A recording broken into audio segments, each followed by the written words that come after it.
বাড়িতে হবে একটা অনুষ্ঠান, তার জন্য ছাদে প্যান্ডেল করা হয়েছে। অনুষ্ঠানটা কি সেটা পরের ভিডিওতে জানাবো বা দেখাবো।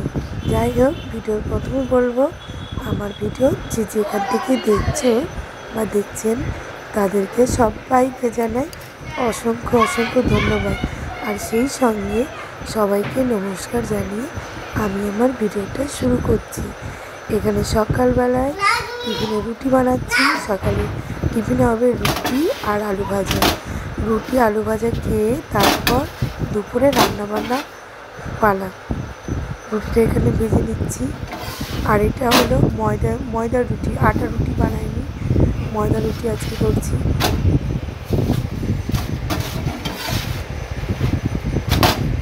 রুটিগুলো সেঁকা হয়ে গেছে, এবার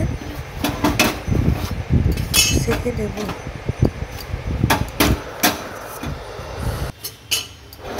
সকালে টিফিন করার পর তারপর নীলকে নিয়ে যাব স্কুলে দিতে নয় আনতে।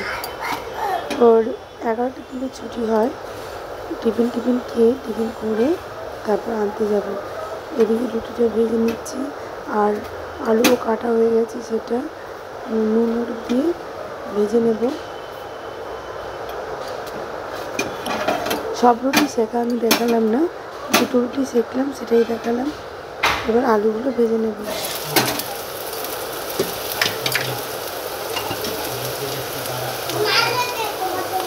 আলুর মধ্যে দিয়ে দেবো স্বাদ মতো লবণ আর দিয়ে দেবো হলুদ গুঁড়া।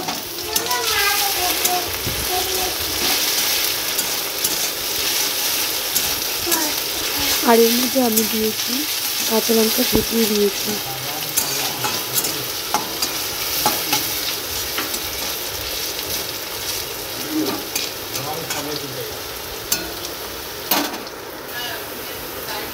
হলুদ গুঁড়ো দিয়ে দিচ্ছি।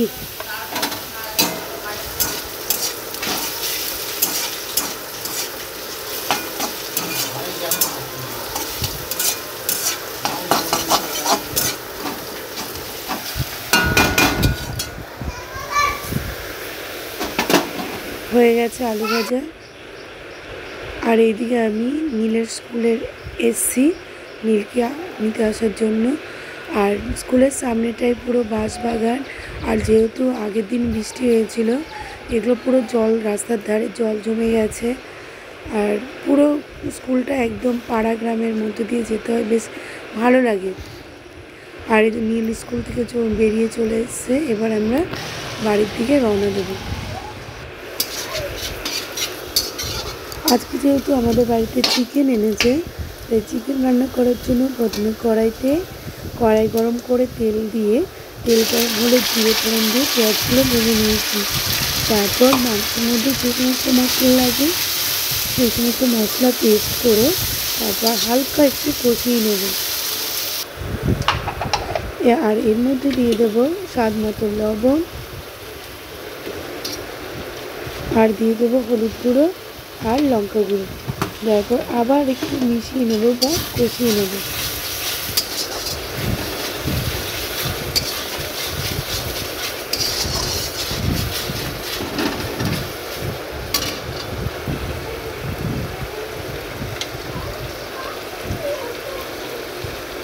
আমি যেইভাবে মাংসটা রান্না করছি এই পদ্ধতিও মাংস রান্না করা যায়। আর একরকম পদ্ধতিতে রান্না করা যায়। মাংসের যে মশলাগুলো আমি পেস্ট করেছি, আগে এই মশলা দিয়ে মাংসকে ম্যারিনেট করে রাখলেও হয়। এই যে মাংস ধোয়া হয়ে গেছে, আমি এবার যেহেতু কষা মতো হয়ে গেছে মশলাটা, এর মধ্যে আমি মাংসটা দিয়ে দিচ্ছি। আর এভাবে মাংস রান্না করলে কিন্তু খুবই ভালো লাগে খেতে।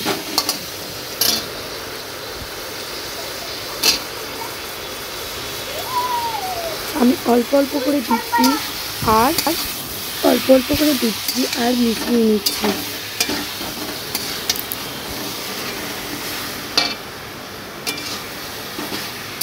যেহেতু আমার এক হাতে ফোন, তাই নাড়াচাড়া করতে একটু অসুবিধা হচ্ছে। আর সব মাংসগুলো দেওয়ার পর নাড়াচাড়া করার পর মাংসের মধ্যে দেখুন কত পরিমাণে জল বেরিয়েছে। এই জলটা পুরোটাই শুকিয়ে নিতে হবে। তবেই বোঝা যাবে যে কষানো হয়ে গেছে। নাড়তে নাড়তে পুরো জলটা শুকিয়ে গেলে তবেই আমি এর মধ্যে জল দেব। ভিডিওর মধ্যে যদি আমার কোনো কথাবার্তায় ভুল বা ত্রুটি থাকে তাহলে অবশ্যই ক্ষমা করে দেবেন। আর ভিডিও তোলার ক্ষেত্রেও যদি কোনো ভুল বা ত্রুটি থাকে তাহলে অবশ্যই ক্ষমা করে দেবেন।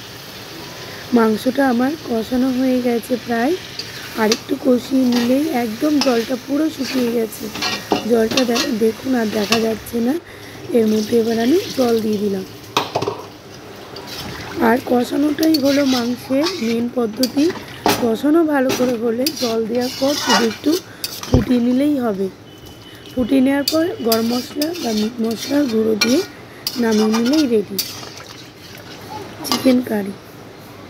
যেহেতু জল দেওয়া হয়ে গেছে, এটা আমি এবার ঢেকে রাখবো ফুটে ওঠার জন্য বা সেদ্ধ হওয়ার জন্য।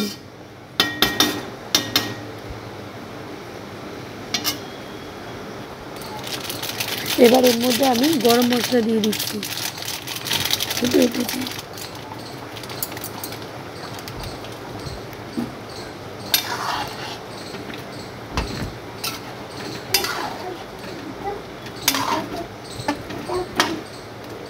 ভিডিওটা শুরু থেকে শেষ পর্যন্ত দেখার জন্য আবারও সবাইকে জানাচ্ছি অসংখ্য অসংখ্য ধন্যবাদ।